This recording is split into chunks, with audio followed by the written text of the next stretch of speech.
and welcome back to my channel.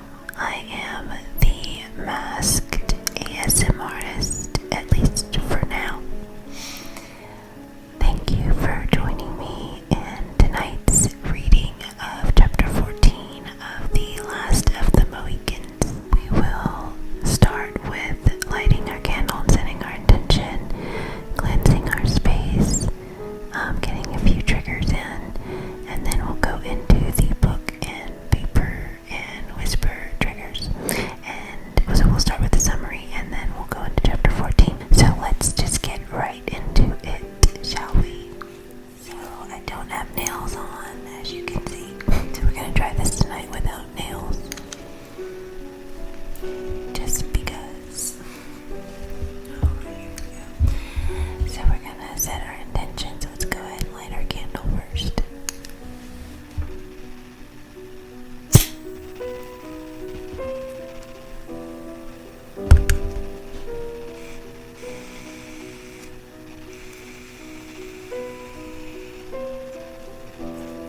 Trying to get it close to the microphone, but I still have to be careful because I don't want to set anything on fire, right?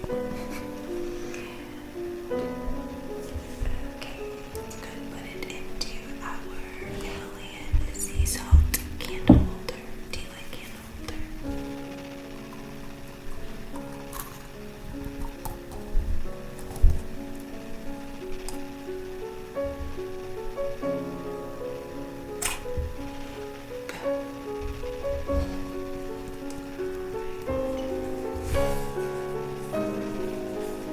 So, I am setting the intention that tonight's reading inspire the greatest and highest good only. So that just off to the side. Okay, so now let's clear our space with our stress relief blend essential oil spray.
Alright, so now let's get into the summary.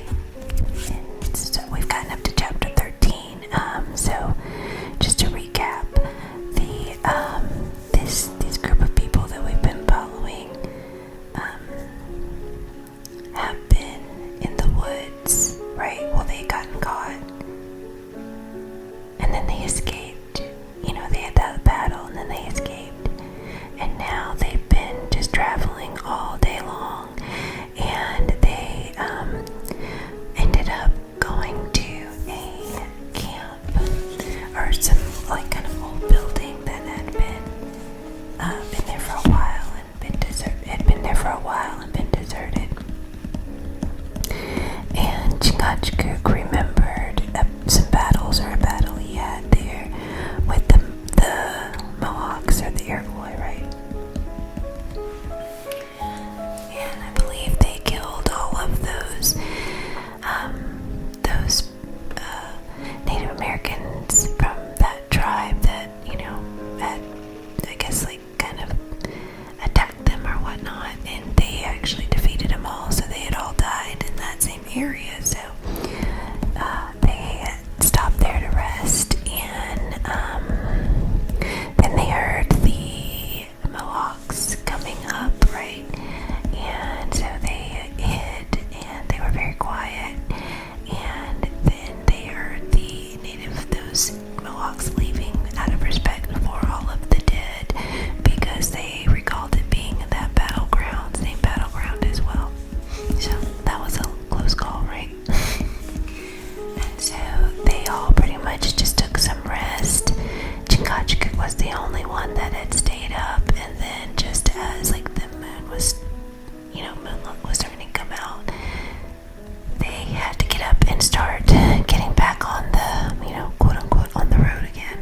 ska, and I have no idea what this means, and I didn't look it up, and I'm so sorry. It's something French, right? So we know that they are also having to be concerned about running into their enemy, the French, as well. So I imagine that that has something to do with that. The scout resumed his post in advance, though his steps, after he had thrown a safe distance between himself and his enemies, were more deliberate than in their previous march in consequence of his utter ignorance of the localities of the surrounding woods. More than once he halted to consult with his confederates, the Mohicans, pointing upward at the moon and examining the barks of the trees with care.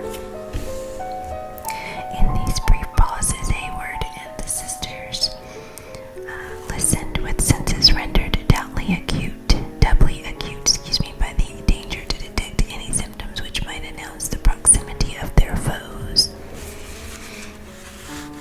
At such moments it seemed as if a vast range of country lay buried in eternal sleep, not the least sound arising from the forest, unless it was the distant and scarcely audible rippling of a watercourse. Birds, bees, and man appeared to slumber alike, if indeed any of the latter were to be found in that wide tract of wilderness, but the sounds of the rivulet, feeble and murmuring as they were, relieved the guides at once from the no trifling embarrassment, and toward it they immediately held their way.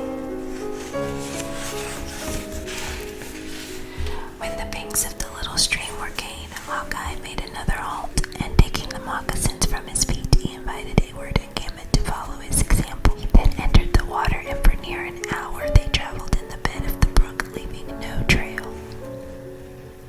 The moon had already sunk into an immense pile of black clouds, which lay impending above the western horizon when they issued from the low and devious watercourse to rise again to the light and level of the sandy but wooded plain. Here the scout seemed to be once more at home, for he held on his way with the certainty and diligence of a man who moved in the security of his own knowledge. The path soon became more uneven, and the travelers could plainly perceive that the mountains drew nigher to them on each hand, and that they were in truth about entering one of their gorges. Suddenly Hawkeye made a pause, and waiting until he was joined by the whole party, he spoke, though in tones so low and cautious that they added to the solemnity of his words in the quiet and darkness of the place. It is easy to know the pathways and to find the lakes and the watercourses of the wilderness, he said, but who that saw this spot could venture to say that a mighty army was at rest among yonder silent trees and barren mountains? We are then at no great distance from William Henry, said Hayward, advancing nigher to the scout. It is yet a long and weary path, and when and where to strike it is now our greatest difficulty. See, he said, pointing through the trees toward a spot where a little basin of water reflected the stars from its placid bosom. Here is the bloody pond, and I am on ground that I have not only often traveled, but over which I have fought the enemy from the rising to the setting sun. That sheet of dull and dreary water, then, is the squelch of the brave men who fell in the contest. I have heard it named, but never have I stood on its banks before. 3 battles did we make with the Dutch Frenchmen in a day. Oh, can I put no? Dutch Frenchmen.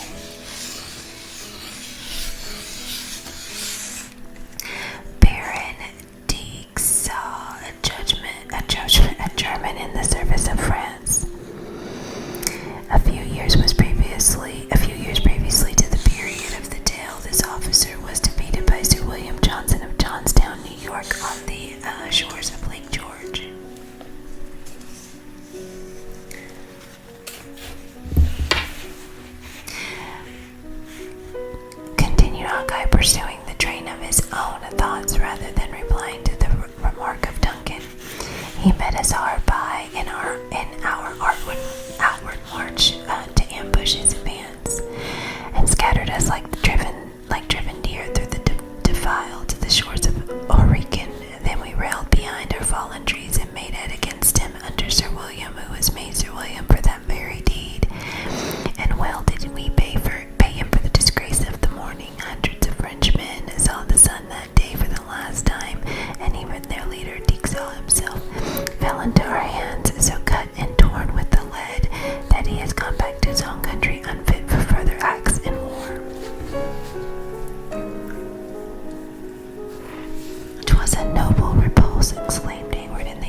peaceful grave for a soldier.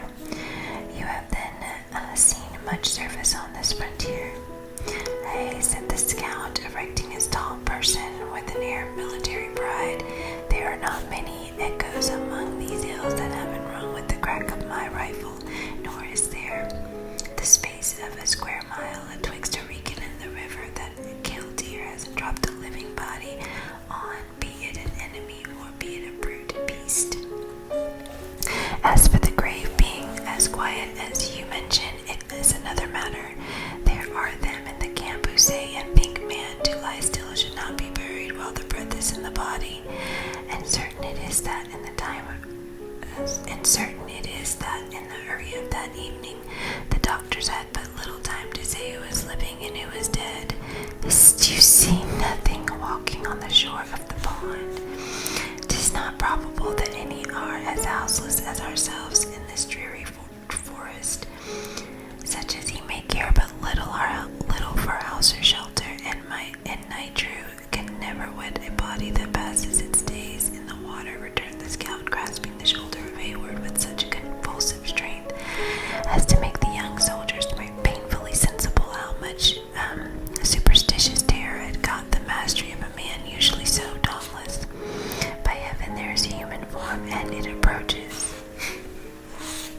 Stand to your arms, my friends, for we know not whom we encounter. Qui vive, that's French, right? Demanded a stern, quick voice which sounded like a challenge from another world issuing out of that solitary and solemn place. What says it? Whispered the scout. It speaks neither Native American nor English. Qui vive, repeated the same voice, which was quickly followed by the rattling of arms in a menacing attitude. France, cried Hayward, advancing from the shadow of the trees to the shore of the pond within a few yards of the sentinel.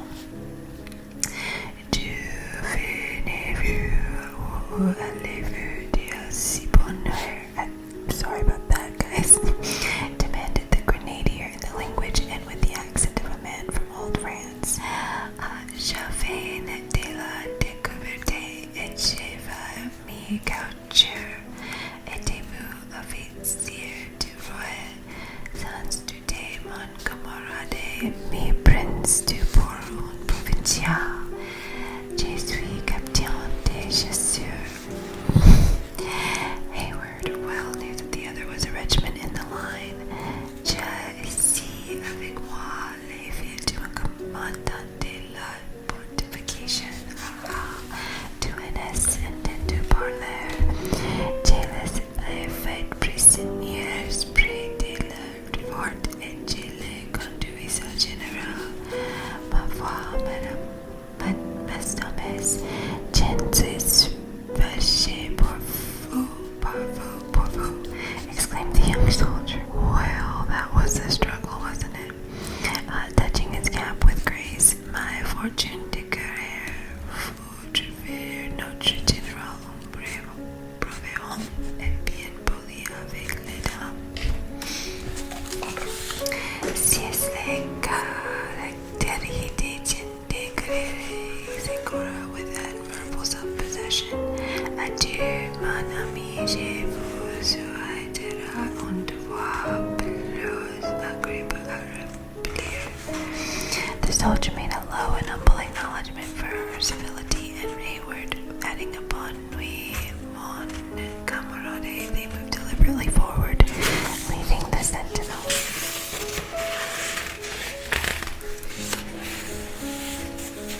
Facing the banks of the silent pond, little suspecting an enemy of so much effrontery, and humming to himself those words which were recalled to his mind by the sight of women, and perhaps by recollections of his own distant and beautiful France. Vive les filles, vive l'amour, etc., etc.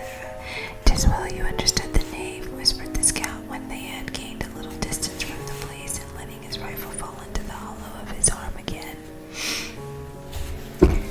I soon saw that he was one of them uneasy Frenchers, and well for him it was that his speech was friendly and his wishes kind, or a place might have been found for his bones among those of his countrymen. He was interrupted by a long and heavy groan which arose from the little basin, as though in truth the spirits of the departed lingered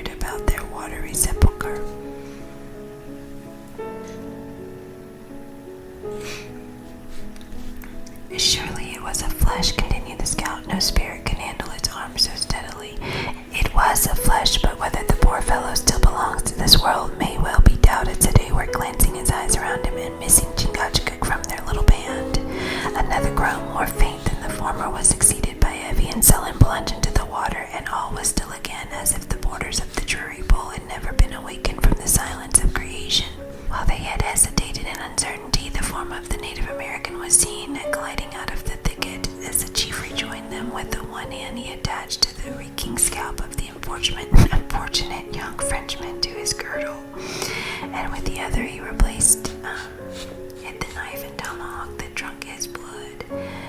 He then retook his wonted station with the air of a man who believed he had done a deed of merit.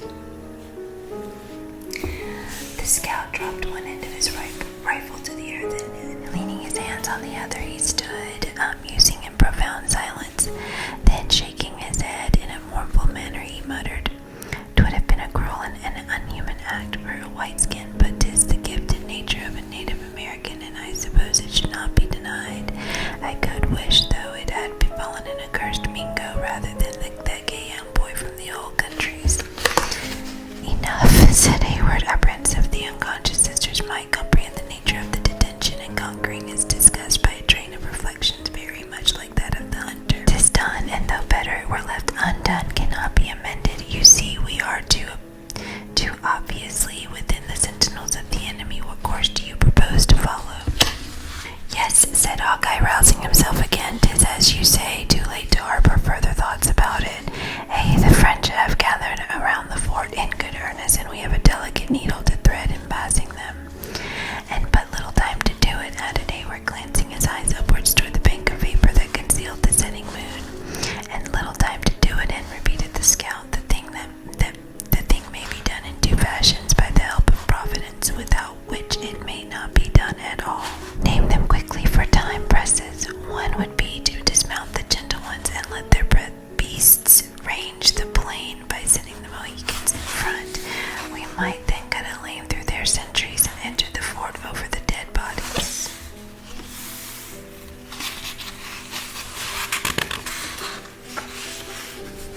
It will not do, interrupted the generous Hayward. "A soldier might force his way in this manner, but never with such a convoy.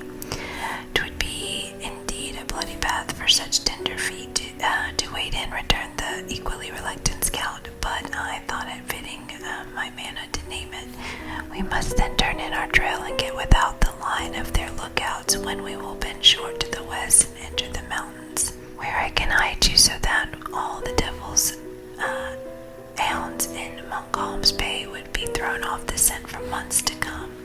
Let it be done, and that instantly." Further words were unnecessary, for Hawkeye, merely uttering the mandate to follow, moved along the route by which they had just entered their present critical and even dangerous situation.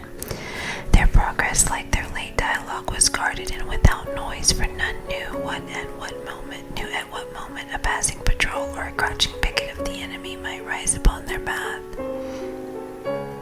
As they held their silent way along the margin of the pond again, Hayward and the scout stole furtive glances at its appalling dreariness. They looked in vain in the form they had so recently seen stalking along its silent shores, while a low and regular wash of the little waves, by announcing that the waters were not yet subsided, furnished a frightful memorial of the deed of blood they had just witnessed. Like all that passing and gloomy scene, the low basin, however, quickly melted in the darkness and became blended with the mass of black objects in the rear of the travelers. Hawkeye soon deviated from the line of their retreat, and, striking off towards the mountains which formed the western boundary of the narrow plain, he led his followers with swift steps deep within the shadows that were cast from their high and broken summits. The route was now painful. Lying over ground ragged with rocks and intersected with ravines, and their progress proportionately slow. Bleak and black hills lay on every side of them, compensating in some degree for the additional toil of the march by the sense of security that they imparted. At length the party began slowly to rise a steep and rugged ascent by a path that curiously wound among rocks and trees, avoiding the one and supported by the other in a manner that showed it has been devised by men long practiced in the arts of wilderness.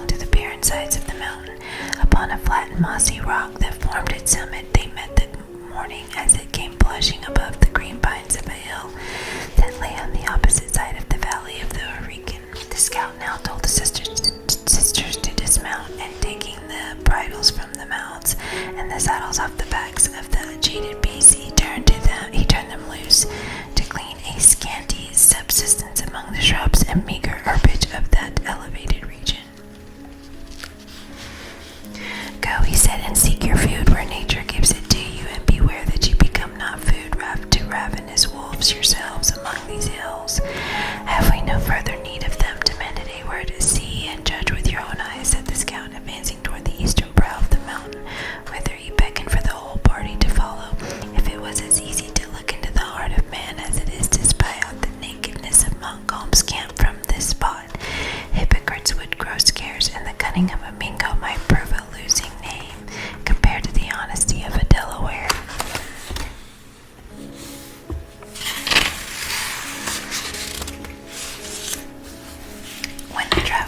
When the travelers reached the verge of the precipices, they saw at a glance the truth of the scout's declaration and the admirable foresight with which he had led them to their commanding station.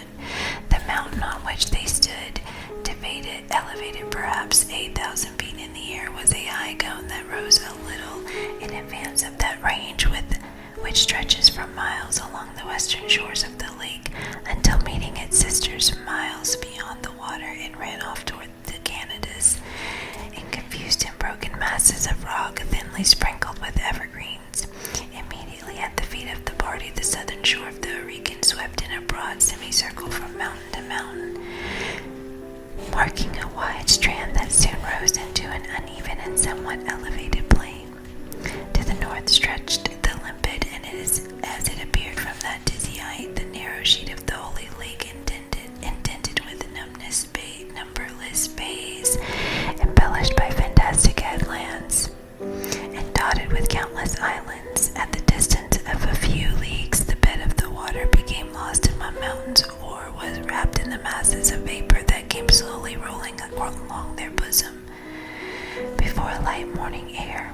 But a narrow opening between the crests of the hills pointed out the passage by which they found their way still further north, to spread their pure and ample sheets again before pouring out their tribute to the distant Champlain. To the south stretched the defile, or rather broken plain, so often mentioned. For several miles in this direction the mountains appeared reluctant to yield their dominion, but within reach of the eye they diverged and finally melted into the level and sandy lands across which we have accompanied our adventurers in their double journey.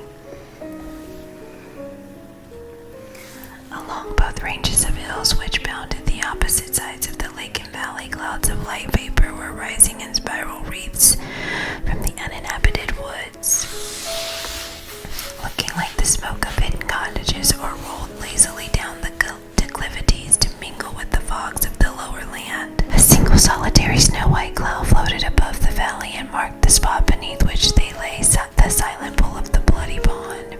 Directly on the shore of the lake, and nearer to its western than to its eastern margins, lay the extensive earthen ramparts and low buildings of William Henry.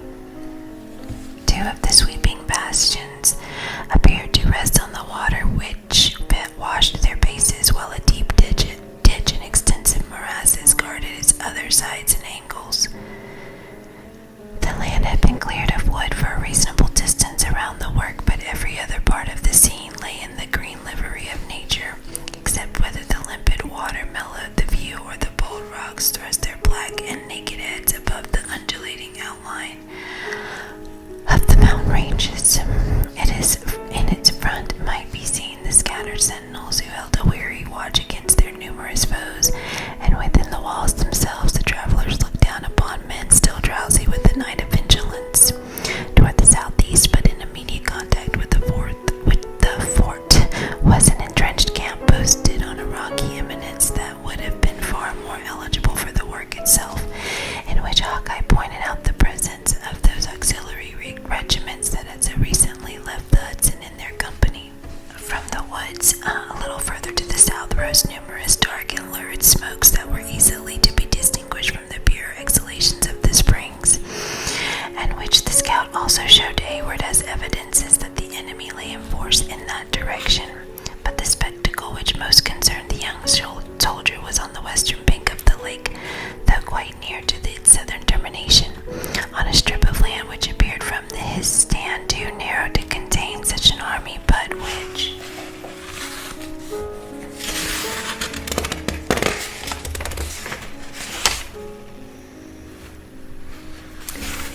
in truth,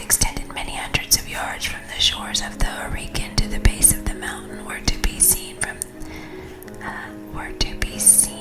the Mohicans. No, back up. Were to be seen the white tents and military engines of an encampment of 10,000 men. Batteries were already thrown up in their front, and even while the spectators above them were looking down with such different emotions on a scene which lay like a map beneath their feet, the roar of artillery rose from the valley and passed off in thundering echoes along the eastern hills.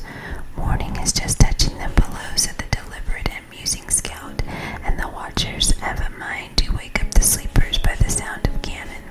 We are a few hours too late. Montcalm has already filled the woods with his accursed Iroquois.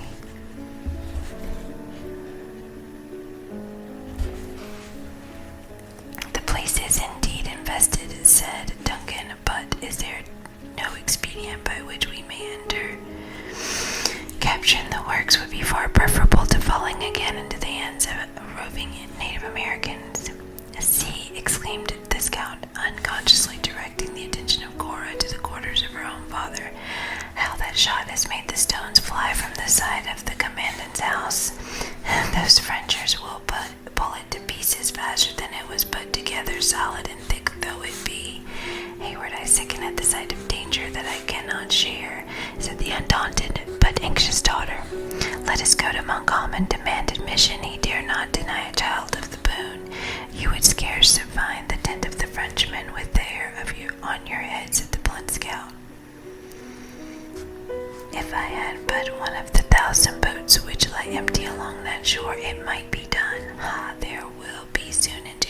There will soon be an end of the firing, for yonder comes a fog that will turn day to night and make a Native American arrow more dangerous than a molten cannon.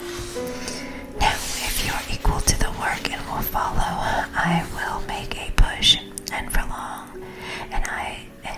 I long to get down into that camp. If it only be to scatter some Mingo dogs that I see lurking in the skirts of yonder thickets of birch. We are equal, said Cora firmly. On such an errand we will follow to any danger. The scout turned to her with a smile of honest and cordial approbation as he answered, I had 1,000 men of brawny limbs and quick eyes that feared death as little as you. I'd send them jabbering Frenchers back into their den again, for the week was ended, howling like so many fettered hounds or hungry wolves. But sir, he added, turning from her to the rest of the party, the fog comes rolling down so fast we shall have but just the time to meet it on the plain and use it as a cover.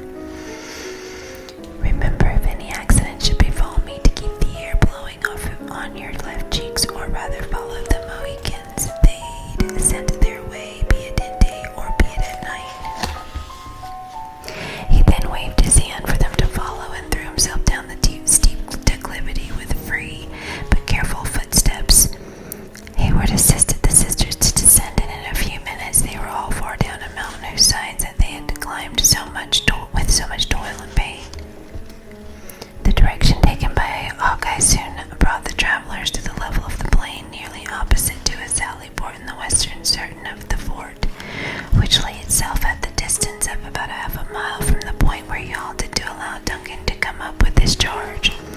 In their eagerness, and favored by the good nature of the ground, they had anticipated the fog, which was rolling heavily down the lake, and it became necessary to pause until the mists had wrapped the camp of the enemy in their fleecy mantle. The Mohicans profited by the delay to steal out of the woods and to make a survey.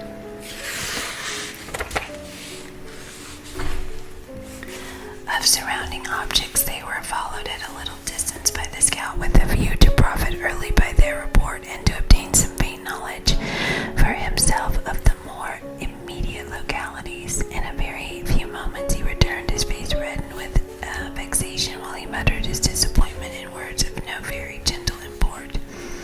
Here has the cunning Frenchman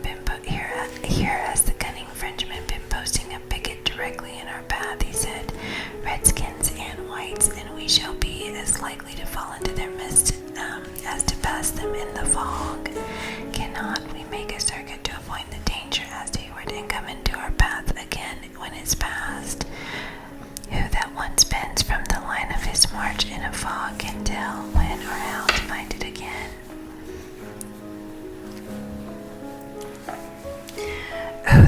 one spins from the line of his march in a fog can tell when or how to find it again. The mists of Oregon are not the mists of Oregon are not like the curls from a peace pipe or the smoke which settles above a mosquito fire. He was yet speaking when a crashing sound was heard, and a cannonball entered the thicket, striking the body of a sapling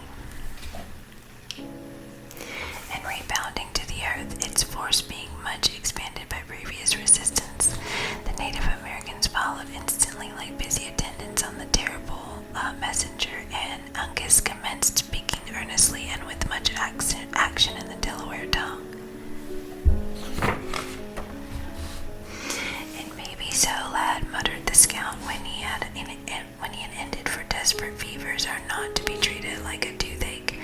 Come then, the fog is shutting in." "Stop," cried Hayward. "First explain your expectations. 'Tis soon done. In a small hope it is, but it is better than nothing.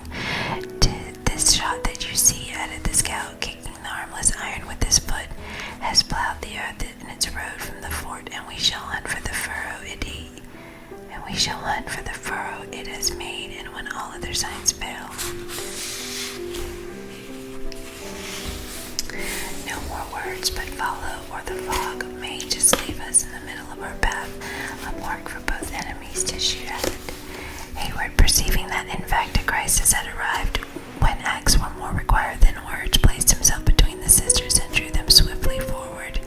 Keeping the dim figure to their leader in his eye, it was soon apparent that Hawkeye had not magnified the power of the fog, for before they had proceeded 20 yards, it was difficult for the different individuals of the party to distinguish each other in the vapor.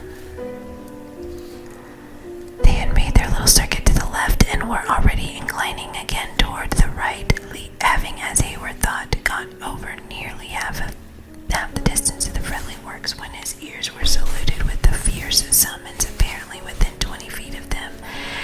"Qui va? Push on," whispered the scout, once more bending to the left. "Push on," repeated Hayward, when the summons was renewed by a dozen voices, each of which seemed charged with menace. "C'est moi," cried Duncan, dragging rather than leading, though he supported swiftly onward. "Petit-moi, ami de la France, tu m'as plus l'air d'un ennemi de la France. Arrêtez à part du je te ferai ami du diable. Non feu, camarades feu." The order was instantly obeyed, and the fog was stirred by the explosion of 50 muskets. Happily the aim was bad, and the bullets cut the air in a direction a little different from that taken by the fugitives, though still so nigh them that to the unpracticed ears of David and the two females it appeared as if they whistled within a few inches of the organs. The country was renewed, and the order not only to fire again, the outcry was renewed, and the order not only to fire again, but to pursue was too plainly audible.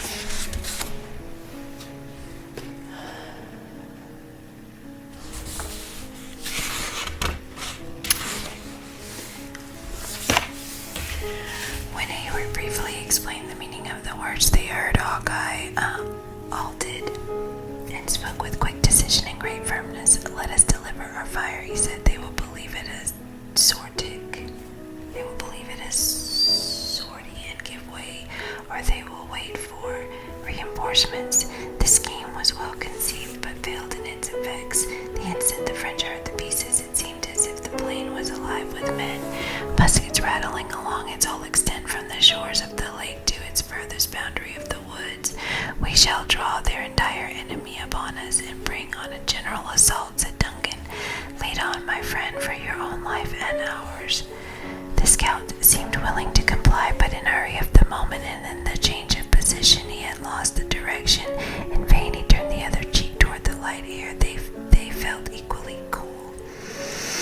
In this dilemma, Uncas lighted on the furrow of the cannonball, but where it cut the ground in 3 adjacent hills. "Give me the range," said Hawkeye, bending to catch a glimpse of the direction, and then instantly moving onward. Cries, oaths, voices calling to each other, and the reports of muskets were now quick and incessant, and apparently on every side light flashed across the scene. The fog rolled upward in thick wreaths, and several cannons belched across the plain, and the roar was thrown heavily back from the bellowing echoes of the mountain. "'Tis from the fort," exclaimed Hawkeye, turning short on his tracks, "and we, like stricken fools, were rushing to the woods under the very knives of the Maquas." The instant their mistake was rectified, the whole party retracted the air with the utmost diligence. Duncan willingly relinquished the support of Cora to the arm of Uncas, and Cora as readily accepted the welcome assistance. Men, hot and angry in pursuit, were evidently on their footsteps, and each instant threatened their capture, if not their destruction. "Pointe carte au coquin," cried an eager pursuer, who seemed to direct the operations of the enemy. "Stand firm and be ready, my gallant 60ths," suddenly exclaimed a voice above them. "Wait to see the enemy, fire low and sweep the glacis." "Father, father!" exclaimed a piercing cry from out of the mist. "It is I, Alice, thy own Elsie. Spare, oh, save your daughters." "Hold!" shouted the former speaker in the awful tones of parental agony, the sound reaching even to the woods and rolling back in the solemn echo. "'Tis she! God has restored me, my children. Throw open the sally port to the field. 60ths to the field. Pull not a trigger, lest ye kill my lambs. Drive off these dogs of France with your steel." Duncan heard the grating of the rusty hinges, and darting to the spot directed by the sound, he met a long line of dark red warriors passing swiftly toward the glacis, for he knew them for his own battalion of the Royal Americans, and flying to their heads soon swept every trace of his pursuers from before the works. For an instant Cora and Alice had stood trembling and bewildered by this unexpected desertion. But before either had leisure for speech or even thought, an officer or gigantic frame whose locks were bleached with years and service, but whose air of military grandeur had been rather softened than destroyed by time, rushed out of the body of mist and folded them to his bosom, while large scalding tears rolled down his pale and wrinkled cheeks, and he exclaimed in the peculiar accent of Scotland, "For this I thank thee, Lord. Let languor come as it will, thy servant is now prepared."